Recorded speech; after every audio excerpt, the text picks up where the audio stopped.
04, the gentleman from Minnesota, Mr. Lewis, and a member opposed. Each will control 5 minutes. The chair recognizes the gentleman from Minnesota. Thank you, Mr. Chairman. Our nation is facing a skills gap, a student completion crisis at both the high school and college levels, and record levels of student debt. The status quo is unacceptable. We must do better for our students by truly supporting career and technical education as a pathway to success. CTE has been shown to dramatically increase high school graduation rates, increase post-secondary access, and most importantly, get students to a degree and a well-paying career.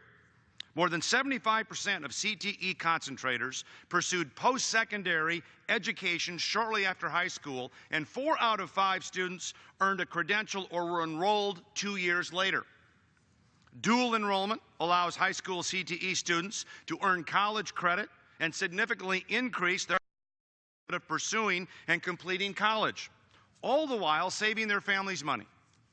The key is that CTE students often don't need an expensive 4-year education, as many attend a great 2-year technical college and then head right into the workplace with little debt and skills to excel. We must fight this narrative. One, some of my colleagues are still pushing, that a 2-year technical degree is a lesser educational option. This way of thinking is simply harmful to our nation's students and our nation. My amendment increases funding for CTE state grants by $70 million, transferring the funding from an increase to TRIO and Gear Up.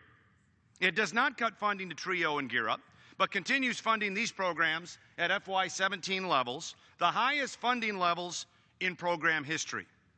The TRIO and Gear Up programs received significant funding increases over the past decade, including a $50 million increase in 2017, leaving the programs with proposed funding $230 million above their 2007 level. Instead of an increase for TRIO and Gear Up this next fiscal year, my amendment makes an overdue investment in career and technical education and in our nation's students. And I reserve the balance of my time. The gentleman reserves.